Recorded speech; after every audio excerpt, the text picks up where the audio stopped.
नमस्कार साथियों, स्वागत है आपका दिव्यांशी इंग्लिश पॉइंट में।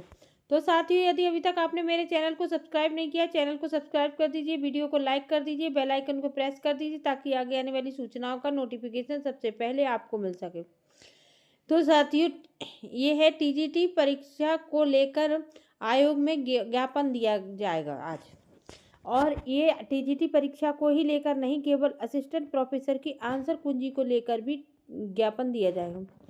तो मेरे ज्ञापन दे रहे हैं, अच्छी बात है, लेकिन मेरी समझ में ये बात नहीं आ रही जब वो कार्यवाहक अध्यक्ष महोदय खुद ये बात कह रहे हैं कि मेरे अधिकार क्षेत्र में नहीं है, मुझसे मना किया गया है कि आप केवल दैनिक कार्य देखिए। आप दैनिक कार्य के लिए नियुक्त हुए, ना कि टीजीटी परीक्षा कराने को, असिस्टेंट प्रोफेसर की आंसर की देने।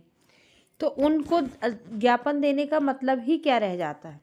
जिसके अधिकार क्षेत्र में ही नहीं है, जिसके अधिकार क्षेत्र में है, मेरे ख्याल से ज्ञापन उनको मिलना चाहिए था। ज्ञापन उत्तर प्रदेश के माननीय मुख्यमंत्री जी को मिलना चाहिए, वहाँ पे मिलना चाहिए ना जहाँ पे हो सकता है। अब जब आयोग में अध्यक्ष ही नहीं है और ना ही अध्यक्ष कोई लाना चाहता है, तो फिर बेचारे जो वर्तमान में कार्यवाहक अध्यक्ष महोदय हैं वो क्या कर सकते हैं? जब उनके हाथ में ही कुछ नहीं है, आप उनको ज्ञापन सौंपे या विज्ञापन सौंपे। जब उनके हाथ में ही कुछ नहीं, वो बेचारे असमर्थ हैं। उनको कार्यभार जब दिया गया तो उनसे ये कहा गया केवल दैनिक कार्यों की आप फॉर्मेलिटीज़ निभाएंगे, आप कुछ करेंगे नहीं वहाँ बैठकर। तो जब उनके हाथ में कुछ है ही नहीं तो हम उनको ज़बरदस्ती का परेशान करने वाली बात है। खैर, अभ्यर्थी अपना ज्ञापन सौंप रहे हैं, अच्छी बात है, अपने स्तर से प्रयास भी करना चाहिए। हो सकता है कहीं कुछ पॉजिटिव हो जाए, लेकिन फिर भी सरकार जब बिहार में इतने बहुमत के साथ जीती है तो फिलहाल तो सरकार कोई डिसीजन लेने से रही। और उसी को लेकर जो ज्ञापन सौंपा गया है उसको लेकर मैं आपको दिखाती हूँ कि ज्ञापन में उन्होंने क्या लिखा है। ये देख लीजिए आप।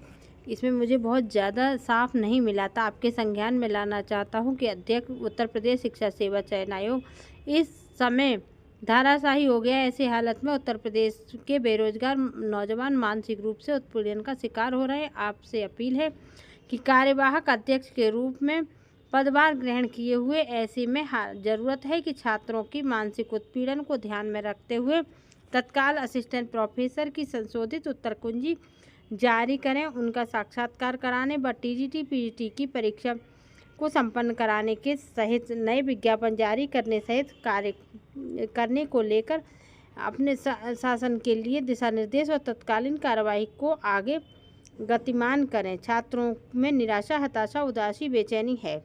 तो जब उनके हाथ में ही कुछ नहीं है तो वो खुद मजबूर हैं। उनसे बात की गई थी, जब अभ्यर्थियों ने बात किया था तब उन्होंने ये कहा था कि मैं खुद चाहता हूँ कि मैं अभ्यर्थियों की परेशानी को दूर करूँ, लेकिन मेरे बस में ही कुछ नहीं है तो मैं क्या कर सकता हूँ। तो फिर वही वाली बात है, जब किसी के बस में ही नहीं है तो वो क्या ही कर सकता है। ये मुद्दा शासन स्तर का है। शासन नहीं चाहता है कि अभी टीजीटी पीजीटी की कोई परीक्षा हो या असिस्टेंट प्रोफेसर की कोई आंसर की जारी हो या नई वैकेंसी आए।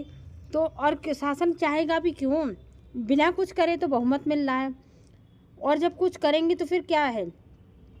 ये खबर तो यहाँ तक की रही कि क्या ज्ञापन सौंपा जाएगा। अगली खबर में मैं आपको दिखाती हूँ, ये जज साहब के लेकर है, जिन्होंने कहा था उस निर्णय को लेकर है इनका, जिसमें ये कहा जाता है कि जो आपको क्या मिलता है आरक्षण को लेकर है। तो उन्होंने ये कहा था कि जो मजदूर किसान का बच्चा है उसका मुकाबला IAS PCS अधिकारी की उसको बराबर नहीं होता है। मैं आपको बताती हूँ कि कुछ जो SC ST वाले हैं वो इस बात को बुरा मान जाते हैं कि हमारे उसमें खनन पड़ रहा है, हमारे आरक्षण में खनन पड़ रहा है, पर नहीं, आपको ही इसका फ़ायदा होगा। सपोज़ कीजिए एक IAS अधिकारी का बेटा, अगर उसको भी SC का फ़ायदा मिल रहा है, एक मज़दूर का बेटा है उसको भी SC का फ़ायदा मिल रहा है। अब IAS अधिकारी के बच्चे को सुविधाएं ज़्यादा मिलेंगी और उसको सब चीज़ें ज़्यादा मिलेंगी, तो उसको नंबर अगर ज़्यादा मिल गए तो IAS अधिकारी का बेटा उसके पिता के IAS होते हुए भी उसको नौकरी मिल जाएगी, और जो मज़दूर का बेटा है वो सुविधाओं के अभाव में उसको रह जाएगी। तो एक SC की अगर SC का आरक्षण लाभ ना मिले तो दूसरे SC को फ़ायदा होगा, उसमें किसी जनरल को, किसी और कास्ट को फ़ायदा नहीं हो।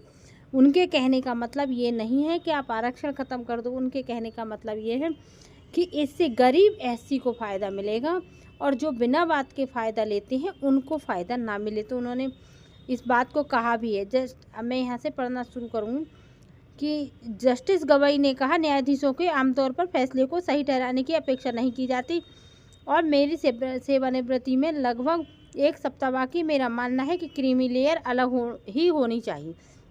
मतलब जो होशियार हैं, सब चीज़ में आगे हैं, उनको अलग होना चाहिए। यानी कि जो एक नौकरी पा चुका है वो काहे का आरक्षण लेगा। जो क्रीम है वो क्रीम रहने दो।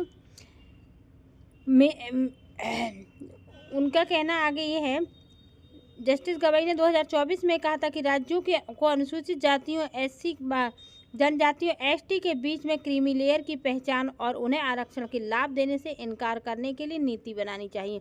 जस्टिस जबकि वो खुद भी एससी हैं, उन्होंने खुद भी एससी होते हुए भी ये बात कही, तो उनको कहीं ना कहीं ये लगता है कि जो रईस लोग हैं वो आरक्षण का फ़ायदा लेते हैं, जो गरीब लोग हैं, बाकी आप पढ़ लीजिए, उनको फ़ायदा नहीं मिल पाता है। जबकि मैं मानती हूँ आरक्षण जाति के आधार पर नहीं बल्कि व्यक्ति की गरीबी के आधार पर होना चाहिए। जिसके माता पिता एक बार सरकारी नौकरी में लगे उसका बच्चा कैसे भूल। तो ये होना चाहिए कि यदि माता पिता में से या पति पत्नी में से कोई भी एक जॉब कर रहा है तो उसको आरक्षण का लाभ ना मिले, और जो बेचारा गरीब मजदूर का बच्चा है उसको आरक्षण का लाभ मिले। वो किसी भी जाति का, केवल हमारा ही देश एक ऐसा महानता का परिचय देता है जिसमें जाति के आधार पर मिलता है, जबकि जाति के आधार पर तो आरक्षण होना ही नहीं चाहिए। इसमें किसी बच्चे की क्या गलती है, वो जाति के आधार पर गरीब है। गरीब क्या जाति देख कर आती है? गरीबी तो किसी के पास भी आ सकती है। खैर, इसमें हम लोगों के बस में कुछ है नहीं, हम कुछ कर नहीं पाएंगे। जो चल रहा है सही चल रहा है। इस वीडियो में मैं इतना ही कहना चाहूँगी। कोई नई जानकारी से अगली वीडियो मिलते, तब तक के लिए नमस्कार साथी।